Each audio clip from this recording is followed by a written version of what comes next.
Pernah dengar cerita David lawan Goliat? Nah, ternyata pertarungan klasik kayak gitu terjadi setiap hari di sekitar kita loh. Ini adalah pertarungan antara warung kelontong yang kita kenal sejak kecil melawan jaringan minimarket modern. Di setiap tikungan, di setiap gang, mereka ini berebut untuk mendapatkan isi dompet Anda. Yuk, kita bedah lebih dalam. Coba deh ingat-ingat lagi, terakhir kali belanja kebutuhan harian, Anda kemana? Mampir ke minimarket yang adem dan terang benderang itu, atau mampir ke warung tetangga sambil ngobrol bentar sama yang punya? Kelihatannya sepele ya, tapi pilihan Anda itu sebenarnya adalah bagian dari medan perang ekonomi yang lagi kita bahas ini. Betul sekali. Ini bukan cuma soal beli sabun atau kopi saset. Di baliknya itu, ada pertarungan model bisnis, adu canggih teknologi, bahkan soal gimana cara kita berinteraksi satu sama lain di lingkungan kita. Skalanya itu jauh-jauh lebih besar dari yang kita bayangkan. Oke, sekarang waktunya kita kenalan lebih dekat sama dua jagoan kita. Di satu sudut ada si pemain lama, warung tradisional. Dan di sudut lain ada penantang raksasanya, si retail modern. Nah, lihat tabel ini. Kelihatan banget kan bedanya? Soal stok barang, warung itu masih pakai perkiraan. Kalau minimarket, semua sudah tercatat di komputer. Soal harga, di warung kita mungkin masih bisa nego dikit. Kalau di minimarket, harganya pas. Bahkan yang kerja pun beda. Dari yang tadinya keluarga sendiri, sekarang jadi hasil rekrutmen profesional. Dan puncaknya di sini nih, yang satu fokusnya cuma transaksi, yang satunya lagi jualan pengalaman belanja. Jadi intinya tuh di sini.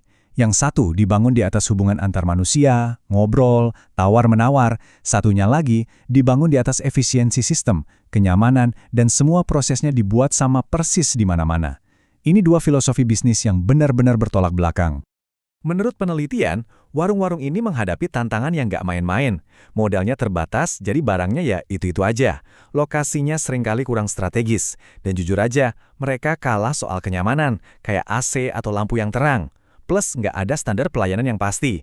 Ini semua jadi rintangan berat. Oke, sekarang kita pindah ke sudut si raksasa. Gimana sih cara mereka membangun keunggulan yang begitu dominan? Ini bukan cuma soal punya uang banyak, tapi soal strategi yang super canggih. Senjata rahasia mereka itu namanya SIM, atau Sistem Informasi Manajemen. Anggap aja ini otak digitalnya toko. Sistem ini melacak semuanya. Setiap barang yang masuk, setiap barang yang keluar, setiap transaksi, semuanya secara real time. Inilah yang bikin operasi mereka bisa berjalan mulus, kayak mesin. Dan kekuatan SIM ini, dampaknya langsung kita rasakan sebagai pembeli. Pertama, stok jadi akurat, kita jarang banget kan nemuin barang yang kita mau ternyata habis. Kedua, bayar di kasir jadi cepet banget, bebas salah. Dan yang paling canggih buat mereka, semua keputusan, mau bikin promo apa, mau stok barang apa, itu semua berdasarkan data, bukan lagi pakai perasaan atau kira-kira. Wah, ngelihat lawannya sekuat itu, kayaknya nasib warung kecil udah di ujung tanduk ya. Tapi tunggu dulu, teknologi itu ibarat pedang bermata dua, dia juga bisa jadi penyeimbang kekuatan. Ini dia, babak baru pertarungannya. Pertanyaannya sekarang, emangnya si kecil ini bisa melawan? Apa mereka punya kesempatan buat beradaptasi di zaman serba digital ini? Jawabannya, ternyata bisa. Dan senjatanya justru datang dari teknologi itu sendiri. Riset ini nunjukin kalau sekarang itu ada yang namanya ketapel digital. Alat-alat canggih tapi murah meriah. Coba bayangin, pakai WhatsApp Story atau Instagram aja udah bisa promosi ke tetangga sekitar. Bisa jualan lewat Facebook Marketplace. Atau bahkan pakai aplikasi gratisan di HP buat nyatet stok. Nggak perlu sistem mahal yang rumit. Tapi, nah ini dia poin kuncinya. Riset ini bilang masalah terbesarnya itu bukan ada atau tidaknya teknologi, bukan itu. Hambatan utamanya itu ada di mindset. Soal kemauan dan kesiapan si pemilik warung untuk belajar dan beradaptasi. Disitulah letak perubahannya.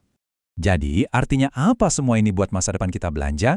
Ini bukan soal siapa menang siapa kalah, tapi lebih ke gimana kedua pihak ini bisa berevolusi dan mungkin hidup berdampingan. Buat warung-warung, sarannya sangat praktis. Mulai aja dari yang kecil. Pasang pembayaran pakai QRS kan gampang tuh sekarang. Atau coba deh pakai aplikasi gratisan buat catat stok barang. Langkah-langkah kecil kayak gini, kalau konsisten, dampaknya bisa luar biasa. Nah, buat para raksasa retail modern, pesannya juga jelas. Jangan sampai efisiensi mesin membunuh sentuhan manusia.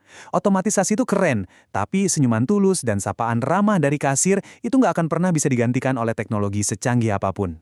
Pada akhirnya, semua kembali ke kita. Setiap kali kita memutuskan mau belanja di mana, kita itu sebenarnya lagi memberi suara. Kita lagi milih model bisnis mana yang kita mau dukung untuk terus ada.